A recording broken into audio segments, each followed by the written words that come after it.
నమస్కారం ETV news కి స్వాగతం ముందుగా ముఖ్యాంశాలు Telangana rising global summit agenda ఖరారు వేర్వేరు అంశాలపై 27 ప్రత్యేక సెషన్లలో చర్చలు ఈ నెల 9న విజన్ డాక్యుమెంట్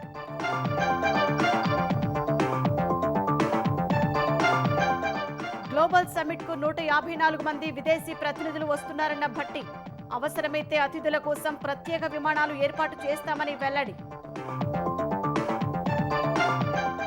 నల్గొండపై కక్షతోనే బీఆర్ఎస్ హయాంలో ఎస్ఎల్బీసీని పడావు పెట్టారన్న రేవంత్ వచ్చే 3 ఏళ్లలో పూర్తి చేస్తామని దేవరకొండ పర్యటనలో హామీ పరకామణి చోరీ చిన్నదన జగన్పై మండిపడిన చంద్రబాబు అమరావతిలో అభివృద్ధిని చూసి వైసీపీ నేతలు ఓర్వలేకపోతున్నారని విమర్శ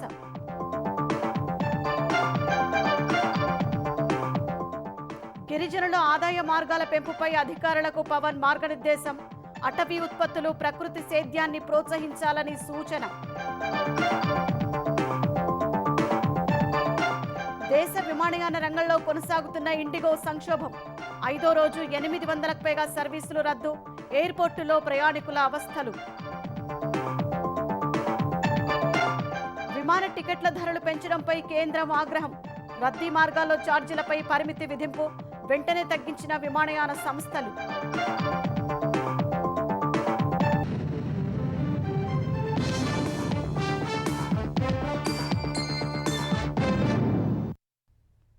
Telangana rising global summit agenda ఖరారైంది దావోస్లో ఏటా జరిగే వరల్డ్ ఎకనామిక్ ఫోరంను తలపించే స్థాయిలో నిర్వహించేలా ప్రభుత్వం ప్రణాళిక చేసింది 2 రోజుల సదస్సులో వివిధ అంశాలపై 27 ప్రత్యేక సెషన్లు జరగనుండగా దేశ విదేశీ ప్రముఖులు తరలిరానున్నారు ఈ నెల 9న తెలంగాణ రైజింగ్ గ్లోబల్ డాక్యుమెంట్ ఆవిష్కరించే ఈ సదస్సు అజెండాను ఉప ముఖ్యమంత్రి భట్టి విక్రమార్క విడుదల చేశారు ముఖ్యమంత్రి రేవంత్ రెడ్డి సదస్సు ఏర్పాట్లను పరిశీలించారు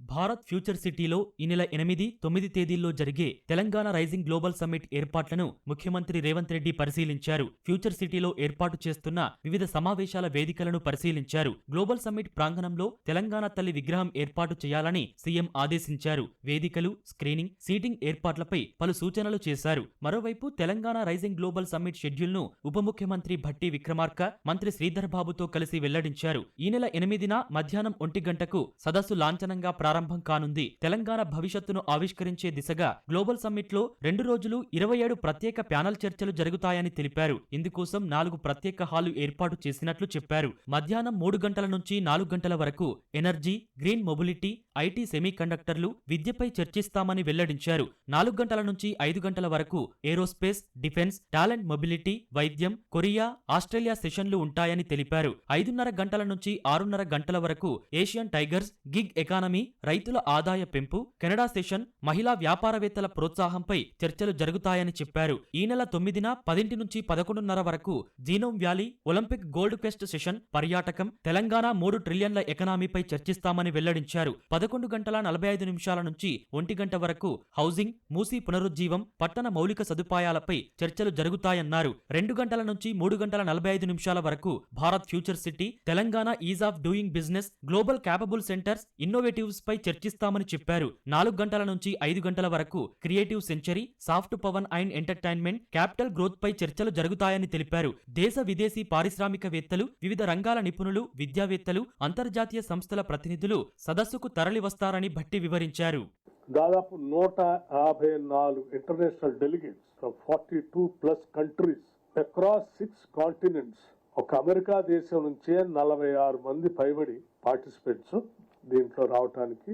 వారు ఇప్పటికే సమాచారం పంపించారు ఇంత పెద్ద ఎత్తున గ్లోబల్ పార్టిసిపేషన్ ఉంటే చాలా పెద్ద ఎత్తున ఇది జరగబోతుంది అనేది దీని ద్వారా రాష్ట్ర ప్రభుత్వం చేసిన ప్రయత్నం పెద్ద ఎత్తున చేరిందనే ఈ సంఖ్యను బట్టి మనకు అర్థమవుతాం ఈ సదస్సుకు BCG Micron India Hitachi Energy Greenko Apollo Hospitals IIT Hyderabad Nasscom Safran DRDO Skyroot Dhruva Space Amul Laurus Labs GMR Tata Realty Kotak Bank Goldman సాట్స్ Blackstone Deloitte CapitaLand Swiggy AWS Red Health PVR INOX Sikya Entertainment Taj Hotels వంటి ప్రముఖ సంస్థల ప్రతినిధులు హాజరై చర్చల్లో పాల్గొననున్నారు ఈ సమ్మిట్లో పెట్టుబడులకు ముందుకు వచ్చే వారితో ఒప్పందాలు చేసుకుంటామని పరిశ్రమల శాఖ మంత్రి శ్రీధర్ బాబు పేర్కొన్నారు ప్రధానంగా ఇది ఒక విజన్ డాక్యుమెంట్ ని రిలీజ్ చేసే కార్యక్రమం పెట్టుబడులకు సంబంధించిన అంశము కానే కాదు. కానీ ఇంత ప్రధానమైన గ్లోబల్ సమ్మిట్ కు సంబంధించి అనేక మంది పెద్దలు వస్తా ఉన్న తరుణంలో ఎవరైనా మా రాష్ట్ర ప్రభుత్వంతోని పెట్టుబడులు పెడతామని MOU చేసుకుంటామని ముందుకు వస్తే వారిని ఆహ్వానం పలకటం జరుగుతుంది, వారితో కూడా ఒప్పందాలు చేసుకోవటం జరుగుతుంది. ప్రపంచ ఆరోగ్య సంస్థ, ప్రపంచ bank, Asian development bank, UNICEF సహా వివిధ దేశాల ప్రతినిధులు కూడా సదస్సుకు రానున్నారు. ఈ సమ్మిట్కు వచ్చేవారికి విమాన సర్వీసుల సమస్య వస్తే ప్రత్యేక విమానాలు ఏర్పాటు చేస్తామని మంత్రులు స్పష్టం చేశారు. తెలంగాణ రైజింగ్ గ్లోబల్ సమ్మిట్కు వివిధ రాష్ట్రాలకు చెందిన ప్రముఖులను ప్రభుత్వం ఆహ్వానిస్తోంది. ఇందులో భాగంగా ఇప్పటికే పలువురికి ఆహ్వానాలు అందజేసిన మంత్రులు తెలంగాణ రైజింగ్ గ్లోబల్ సమ్మిట్కు గవర్నర్ జిష్ణుదేవ్ వర్మను ఆహ్వానించారు. ఉప ముఖ్యమంత్రి మల్లు భట్టి విక్రమార్క, మంత్రి శ్రీధర్ బాబు, ప్రభుత్వ ప్రధాన కార్యదర్శి రామకృష్ణారావు లోక్ భవన్లో గవర్నర్ జిష్ణుదేవ్ వర్మను కలిసి ఆహ్వాన పత్రిక అందించారు. సదస్సు, ప్రభుత్వ ప్రణాళికలను వివరించారు. అటు సీఎం రేవంత్ రెడ్డి ఆదేశాల మేరకు భోపాల్ వెళ్లిన మంత్రి తుమ్మల నాగేశ్వరరావు గ్లోబల్ సమ్మిట్కు రావాలంటూ మధ్యప్రదేశ్ ముఖ్యమంత్రి మోహన్ యాదవ్ను ఆహ్వానించారు. రైజింగ్ గ్లోబల్ సమ్మిట్ ఆహ్వానానికి కృతజ్ఞతలు తెలిపిన పశ్చిమ బెంగాల్ ముఖ్యమంత్రి మమతా బెనర్జీ సమ్మిట్ ఘన విజయం సాధించాలని ఆకాంక్షించారు. ముందుగానే నిర్ణయించిన జిల్లా పర్యటనలు ఉన్నందున గ్లోబల్ సమ్మిట్కు హాజరు కాలేకపోతున్నట్లు మమత తెలిపారు. అభివృద్ధి, సంక్షేమం రెండు కళ్లుగా కాంగ్రెస్ ప్రభుత్వం ముందుకెళ్తోందని ముఖ్యమంత్రి రేవంత్ రెడ్డి తెలిపారు. కాంగ్రెస్ ప్రభుత్వం 2 ఏళ్లు పూర్తి చేసుకుంటున్న వేళ జిల్లాల పర్యటన చేస్తున్న సీఎం నల్గొండ జిల్లా దేవరకొండలో పర్యటించారు. దేవరకొండ మున్సిపాలిటీ పరిధిలో 20 కోట్ల అభివృద్ధి పనులకు మంత్రులు ఉత్తమ్ కుమార్ రెడ్డి, కోమటిరెడ్డి వెంకటరెడ్డి సహా పలువురు ప్రజాప్రతినిధులతో కలిసి శ్రీకారం చుట్టారు. కొత్త రేషన్ కార్డులు ఇచ్చి పేదలు ఆత్మగౌరవంతో బతికేలా చేశామని సీఎం తెలిపారు. తెలంగాణలో తప్ప దేశంలోని ఏ రాష్ట్రంలో పేదలకు సన్న బియ్యం ఇవ్వడం లేదని చెప్పారు. ఇందిరమ్మ ఇండ్ల కోసం 22,500 కోట్లు ఖర్చు చేస్తున్నామని వెల్లడించారు.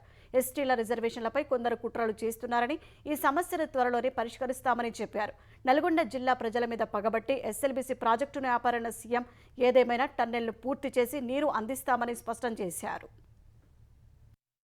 2000 కోట్లతో ఆనాడు ప్రారంభించి 30 కిలోమీటర్లు ఉమ్మడి రాష్ట్రంలోనే టన్నెల్ కొడితే 10 కిలోమీటర్లు ఏడాదికో కిలోమీటర్ చేసిన SLBC పూర్తి అయ్యేది. పగబట్టి పట్టుబట్టి SLBCని పడావు పెట్టి 3,40,000 ఎకరాల భూమికి తాగునీరు సాగునీరు అందించే SLBCని నల్లగొండ ప్రజల మీద కక్ష గట్టి పడావు పెట్టిండు. ఇవాళ మళ్ళీ మనం వచ్చినాకనే ఆ పనులు ప్రారంభించినాం.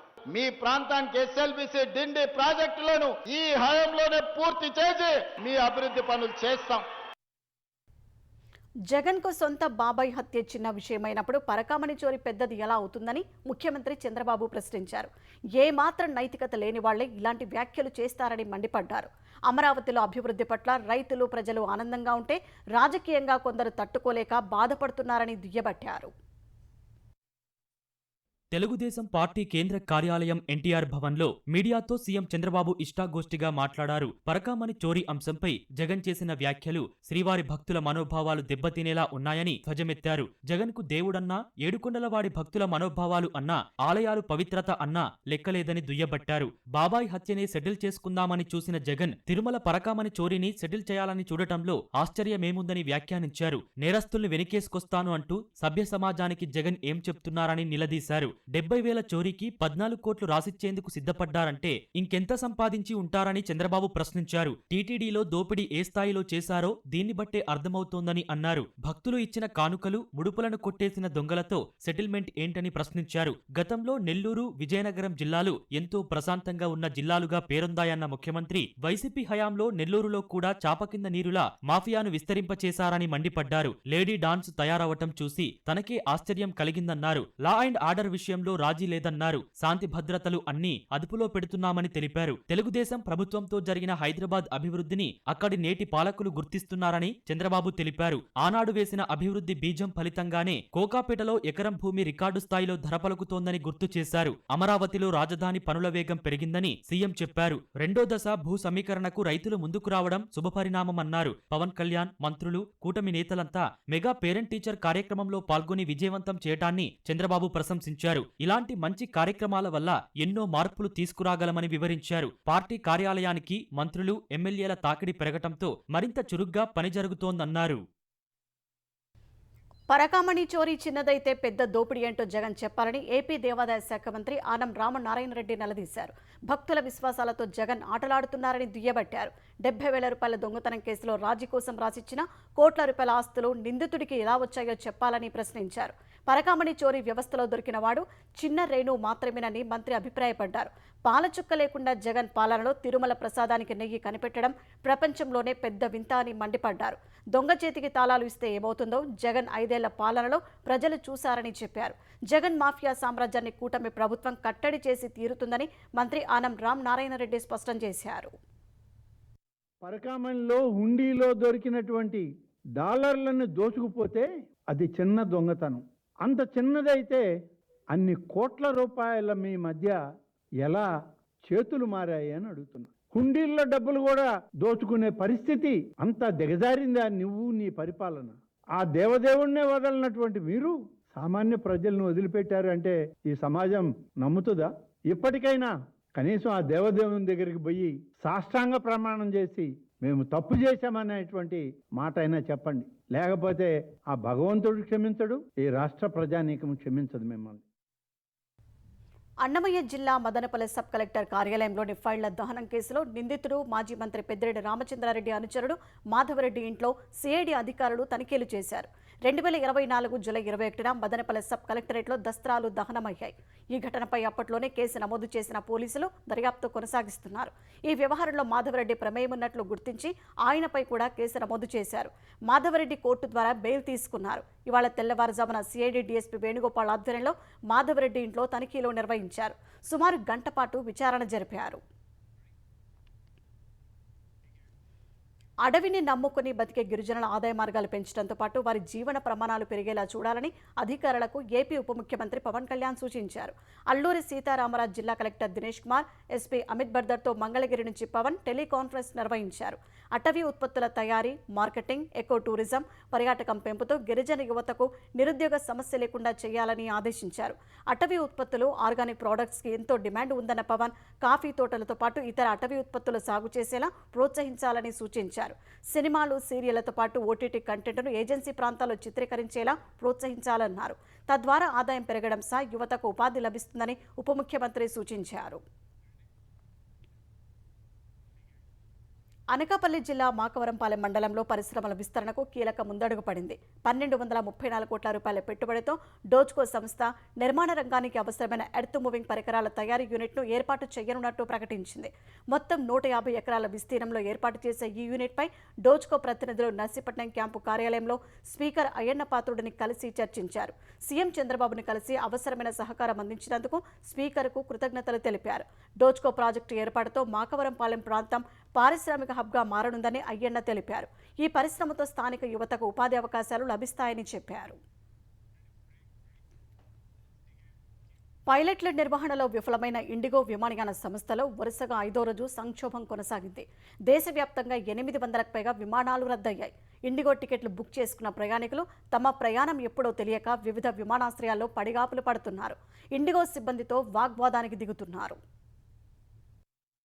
ప్రయాణికుల భద్రత దృష్ట్యా పైలట్లకు అలసట తగ్గించి విశ్రాంతి సమయం పెంచడం, రాత్రి విధుల్లో పరిమితులు విధిస్తూ తెచ్చిన flight duty time limitation FDTL ను అమలు చేయడంలో విఫలమైన ఇండిగో సంస్థ 5వ రోజు ప్రయాణికులకు చుక్కలు చూపించింది. ఢిల్లీ, ముంబై, బెంగళూరు, హైదరాబాద్, కోల్కతా, చెన్నై, అహ్మదాబాద్, పూణే, గోవా సహా దేశంలోని అనేక విమానాశ్రయాలకు రావాల్సిన, వెళ్లాల్సిన అనేక విమానాలను ఇండిగో రద్దు చేసింది. ఎలాంటి సమాచారం లేకుండా వందలాది విమానాలు రద్దు కావడంతో టికెట్లు బుక్ చేసుకున్న ప్రయాణికులు ఆయా విమానాశ్రయాల్లోనూ వెలుపల గంటల తరబడి వేచి చూస్తున్నారు. సహనం నశించి ఇండిగో సిబ్బందితో కొందరు వాగ్వాదానికి దిగుతున్నారు. ఇండిగో విమానాల రద్దుతో వేరే సంస్థల విమానాల్లోనూ రద్దీ అమాంతం పెరిగిపోయింది. ఈ నేపథ్యంలో ఆయా సర్వీసుల టికెట్లు దొరకని పరిస్థితి తలెత్తింది. ఇదే అదునుగా ఆయా విమానయాన సంస్థలు తమ టికెట్ల రేట్లను అమాంతం పెంచేశాయి. శంషాబాద్ విమానాశ్రయంలో ప్రయాణికులు తీవ్ర ఇబ్బందులు పడుతున్నారు. వేరే విమానాల్లో వెళదామంటే టికెట్ల రేట్లు చుక్కలు చూపిస్తున్నాయని వాపోతున్నారు. కొందరు ప్రయాణికులు విమానాల రద్దుతో కన్నీటి పర్యంతమయ్యారు. कैंसिल 4:30 में बोलती है, अबे क्या करना है आप लोग ही बोलो, ऐसे तमाशा लगाएंगे तो क्यों बोलो, फ्लाइट कैंसिल है तो उड़ान क्यों करते हो, बंद कर दो। ఇండిగో వాళ్ళు ఏం చెప్తున్నారు సార్, ఎక్కడ చెప్పినా కూడా క్యాన్సిల్ అయిపోయిందని చెప్తున్నారు. రెస్పాన్స్ లేదు, ఏం లేదు. టైం అయిపోతుంది, మళ్ళీ ఎలా వేరేది ఏమైనా అడ్జస్ట్ చేయమన్నా కూడా లేదు, రిఫండ్ తీసుకోండి అని చెప్పి రిఫండ్ కొట్టేస్తున్నారు. ఇప్పటివరకు అయితే డిలే మెసేజ్ అనేది ఒకటేసారి వచ్చింది, ఇంకా అప్డేషన్ ఏం లేదు. కస్టమర్ కేర్ కాల్ చేస్తే కూడా నో రెస్పాన్స్. ఆస్ట్రేలియా వెళ్ళాలని వచ్చాము, అయితే ఇక్కడ నుంచి బెంగళూరు వెళ్ళాలి, బెంగళూరు నుంచి సిడ్నీకి ఫ్లైట్. ఇప్పుడు మరి ఇండిగో క్యాన్సిల్ అయింది, మరి అక్కడికి వెళ్ళాలి కదా, అక్కడ మరి ఫ్లైట్ అందదు కదా మాకు. వీళ్ళు వాళ్ళని అడగండి, వాళ్ళేమో వీళ్ళని అడగండి అని చెప్తున్నారు. మిగిలిన విమానయాన సంస్థలు FDTL నిబంధనలు పాటిస్తూ సర్వీసులు నడిపిస్తుంటే ఇండిగో మాత్రం విఫలమైంది. ప్రయాణికుల ఇబ్బందులను దృష్టిలో పెట్టుకుని ఇండిగోకు తాత్కాలికంగా FDTL నిబంధనల్లో కేంద్ర పౌర విమానయాన శాఖ సడలింపులు ఇచ్చింది. అయినప్పటికీ పరిస్థితిలో ఎలాంటి మార్పు రాలేదు. ఇండిగోలో సాధారణ పరిస్థితులు నెలకొనేందుకు 5 నుంచి 10 రోజులు పట్టే అవకాశముందని తెలుస్తోంది. అయితే ఇండిగో సంస్థకు FDTL మినహాయింపులను ఎయిర్లైన్స్ పైలట్ల అసోసియేషన్ ALPA తీవ్రంగా తప్పుబట్టింది. కోర్టు ఆదేశాలకు విరుద్ధంగా నిబంధనలను పక్కన పెట్టడం సరికాదని పేర్కొంది. మరోవైపు ఇండిగో విమాన సర్వీసుల ఆకస్మిక రద్దుపై సుప్రీంకోర్టులో పిల్ దాఖలైంది. తక్షణమే విచారణ జరపాలని పిటిషనర్ కోరారు. ఈ పిటిషన్ను సుప్రీంకోర్టు పరిగణలోకి తీసుకున్నట్లు తెలుస్తోంది. ఇండిగో విమానాల రద్దుతో ఇతర సంస్థలు టికెట్ల రేట్లను భారీగా పెంచేయడంపై కేంద్ర పౌర విమానయాన శాఖ మండిపడింది. రద్దీ మార్గాల్లో విమాన టికెట్ల ధరలపై పరిమితిని విధించింది. దూరాన్ని బట్టి టికెట్కు గరిష్టంగా 7,500 నుంచి 18,000 వరకు వసూలు చేయాలని ఆదేశాలు జారీ చేసింది. ఉడాన్ విమానాలకు, బిజినెస్ క్లాస్కు ఈ పరిమితి వర్తించదని పేర్కొంది. 500 కిలోమీటర్ల దూరానికి 7,500, 500 నుంచి 1000 కిలోమీటర్ల దూరానికి 12,000 పరిమితి విధించింది. 1000 నుంచి 1,500 కిలోమీటర్ల దూరానికి గరిష్ట ధర 15,000, 1,500 కిలోమీటర్లకు పైగా దూరానికి 18,000 పరిమితిని విధించింది. యూజర్ డెవలప్మెంట్ ఛార్జీలు, ప్యాసింజర్ సర్వీస్ ఫీజు, పన్నులు అదనంగా ఉంటాయని తేల్చెప్పింది. పరిస్థితి సాధారణ స్థితికి వచ్చే వరకు టికెట్ల ధరలపై పరిమితి ఉంటుందని పౌర విమానయాన శాఖ స్పష్టం చేసింది. రద్దయిన విమానాలకు సంబంధించి టికెట్ల డబ్బును రేపు సాయంత్రం 8 గంటలకల్లా తిరిగి ఇచ్చేయాలని ఇండిగోను ఆదేశించింది. రద్దయిన విమానాల్లో ఉండిపోయిన ప్రయాణికుల లగేజ్ను 48 గంటల్లో వారికి అందజేయాలని నిర్దేశించింది. ఇందుకోసం ప్రత్యేక సెల్ను ఏర్పాటు చేయాలని ఇండిగోకు సూచించింది. ఇండిగో విమానాల రద్దు ఆలస్యంపై దర్యాప్తునకు పౌర విమానయాన శాఖ మంత్రి కె రామ్మోహన్ నాయుడు ఆదేశించారు. నవంబర్ 1 నుంచి FDTL గైడ్లైన్స్ అనేవి అమల్లోకి వచ్చాయి. ఒక నెల రోజుల పాటు మేము కూడా ఆపరేషన్స్ అన్నీ చూస్తూ ఉన్నాం, అన్నీ కొనసాగుతూనే ఉన్నాయి. సో అక్కడ వరకు ఎక్కడ కూడా ఇండిగో కూడా ఈ యొక్క ఇష్యూని రేస్ చేయడం, మా దగ్గర రేస్ చేసే పరిస్థితి ఎక్కడ కూడా రాలేదు. సో సడన్గా ఒక్కసారిగా ఈ యొక్క ఇష్యూ రావడం వల్ల మేము కూడా ప్రత్యేకంగా దీని మీద కమిటీ ఏర్పాటు చేసి ఇమీడియట్గా దాని మీద ఎంక్వైరీ కూడా మేము ఆర్డర్ చేశాం. ఆ రిపోర్ట్ తాలూకా ఫైండింగ్స్ బట్టి ఖచ్చితంగా కఠినమైనటువంటి చర్యలు దీని మీద తీసుకోవడం జరుగుతుంది. ఇండస్ట్రీయే ఇదైందనంటే ఈ యొక్క సమస్య అన్ని ఎయిర్లైన్స్ కూడా రావాలి. కాకపోతే ఎయిర్ ఇండియా కానీ, ఆకాశ కానీ, స్పైస్ జెట్ కానీ వాళ్ళకి లేకుండా ఇండిగోకి ఒక్కటికే వచ్చింది అన్నప్పుడు సమస్య ఇండిగో దగ్గర ఉంది. సో ఇండిగోలో ఎందుకు సమస్య వచ్చింది, అలాంటి సమస్య వచ్చింది అనేది తెలుసుకొని మిగతా ఎయిర్లైన్స్ అలాంటి సమస్య రాకుండా ఉండడానికి తగినటువంటి చర్యలు భవిష్యత్తు. అటు గత 6 నెలలుగా తమ ఆదేశాలు అమలు చేయనందుకు ఇండిగోపై విమానయాన శాఖ తీవ్ర ఆగ్రహంగా ఉన్నట్లు తెలుస్తోంది. ఈ మేరకు ఆ సంస్థపై చర్యలకు సిద్ధమైనట్టు కేంద్ర ప్రభుత్వ వర్గాలు చెబుతున్నాయి. ఈ చర్యలో భాగంగానే ప్రయాణికులకు చేయాల్సిన రీఫండ్లపై స్పష్టమైన గడువు విధించినట్టు తెలిపాయి. ఇండిగోపై తీసుకోవాల్సిన చర్యలపై పౌర విమానయాన శాఖ మంత్రి రామ్మోహన్ నాయుడు, ఆ శాఖ కార్యదర్శి, DGCA, ఇతర ఉన్నతాధికారులు సమావేశమై చర్చలు జరిపినట్టు తెలుస్తోంది. మరోవైపు నిన్నటితో పోలిస్తే ఇవాళ పరిస్థితి కాస్త మెరుగుపడినట్టు ఇండిగో తెలిపింది. నిన్న 1000 విమాన సర్వీసులు రద్దయితే ఇవాళ 850 లోపే రద్దయినట్లు వివరించింది. ఈ నెల 5 నుంచి 15 మధ్య బుకింగ్లు చేసుకున్న వారికి టికెట్ ఛార్జీలు ఆటోమేటిక్గానే రీఫండ్ అవుతాయని తెలిపింది. ఎవరైనా అనుమానాలుంటే హెల్ప్ లైన్ నంబర్కు ఫోన్ చేయవచ్చని సూచించింది. అటు కేంద్రం ఆదేశాలతో ఇతర విమానయాన సంస్థలు టికెట్ ధరలు తగ్గించాయి. ఈ మేరకు డైనమిక్ ఫేర్ వ్యవస్థలో మార్పులు చేశాయి. ఇండిగో సంక్షోభంతో విమానాలు రద్దయిన వేళ హైదరాబాద్లో ఇబ్బందులు పడుతున్న ప్రయాణికులను గమ్యస్థానాలకు చేర్చేందుకు దక్షిణ మధ్య రైల్వే ప్రత్యేక ఏర్పాట్లు చేసింది. వివిధ ప్రాంతాలకు రైళ్లను నడుపుతోంది. సికింద్రాబాద్ నుంచి చెన్నైకి, చెర్లపల్లి నుంచి కోల్కతాకు దక్షిణ మధ్య రైల్వే ప్రత్యేక రైళ్లను నడుపుతోంది. హైదరాబాద్ నుంచి ముంబైకి కూడా ప్రత్యేక రైళ్లు ఏర్పాటు చేసింది. ఈ ప్రత్యేక రైళ్లలో బెర్తులు ఖాళీగా ఉన్నాయని రైల్వే శాఖ అధికారులు తెలిపారు. మరోవైపు ఇండిగో విమానాల రద్దుతో ప్రయాణికులు పడుతున్న ఇబ్బందులను తీర్చేందుకు GMR సంస్థ శంషాబాద్ విమానాశ్రయం నుంచి బస్సులు ఏర్పాటు చేసింది. చెన్నై, బెంగళూరు వెళ్లే ప్రయాణికుల కోసం బస్సులు ఏర్పాటు చేసి వారిని గమ్యస్థానాలకు చేర్చేలా చర్యలు తీసుకుంటోంది. రాజమండ్రి, కాకినాడ, విశాఖకు కూడా బస్సులు ఏర్పాటు చేసింది. గ్రామ పంచాయతీ ఎన్నికలు నిర్వహించడం అంటే 42% బీసీ రిజర్వేషన్లకు వ్యతిరేకంగా ఉన్నట్లు కాదని తెలంగాణ బీసీ సంక్షేమ శాఖ మంత్రి పొన్నం ప్రభాకర్ స్పష్టం చేశారు. బీసీ బిడ్డ సాయి ఈశ్వర్ మృతి దురదృష్టకరమన్న పొన్నం ఇలాంటి బలిదానాలు ఎవరూ చేసుకోవద్దని విజ్ఞప్తి చేశారు. సాయి ఈశ్వర్ కుటుంబాన్ని ప్రభుత్వం ఆదుకుంటుందని తెలిపారు. బీసీ రిజర్వేషన్ల కూటాంశంపై కేంద్రంతో అందరం కలిసి పోరాటం చేద్దామని మంత్రి పిలుపునిచ్చారు. అధికారం సంపద ఒకరిద్దరి చేతిలో కేంద్రీకృతమైతే విమానాశ్రయాలు బస్టాండ్లలో తయారవుతాయని బీఆర్ఎస్ కార్యనిర్వాహక అధ్యక్షుడు కేటీఆర్ అన్నారు. దేశంలో ఇప్పుడు విమానాశ్రయాలన్నీ బస్టాండ్లు, రైల్వే స్టేషన్లను తలపిస్తున్నాయని తెలిపారు. లేబర్ కోడ్లు, వాటి వల్ల కార్మికులకు కలిగే నష్టంపై తెలంగాణ భవన్లో రౌండ్ టేబుల్ సమావేశం నిర్వహించారు. ఈ సమావేశంలో కేటీఆర్, మాజీ మంత్రులు మల్లారెడ్డి, శ్రీనివాస్ గౌడ్, వివిధ కార్మిక సంఘాల నేతలు పాల్గొన్నారు. కేంద్ర ప్రభుత్వం కొత్తగా తీసుకొచ్చిన 4 లేబర్ కోడ్లను రాష్ట్ర ప్రభుత్వం అమలు చేయకుండా ఒత్తిడి తీసుకురావాల్సిన అవసరం ఉందని కేటీఆర్ తెలిపారు. పార్లమెంటులో కాంగ్రెస్ పార్టీ ఈ బిల్లును వ్యతిరేకించిందని, ఇక్కడ ఆ పార్టీ ప్రభుత్వం వాటిని ఎలా అమలు చేస్తుందని ఆయన ప్రశ్నించారు. ఇదే సమయంలో పైలట్ల శ్రమ దోపిడీ చేయవద్దని కేంద్రం ఏడాది కింద చెప్పిందని, అయినా ప్రత్యామ్నాయ ఏర్పాటు చేయలేదని ఆక్షేపించారు. ఇండిగో వెనక్కు తగ్గలేదు, కానీ కేంద్రం తన ఆదేశాలను ఉపసంహరించుకుందని మండిపడ్డారు. సంపద మొత్తం కొంతమంది చేతిలో ఉంటే ఇలా అవుతుందని కేటీఆర్ వ్యాఖ్యానించారు.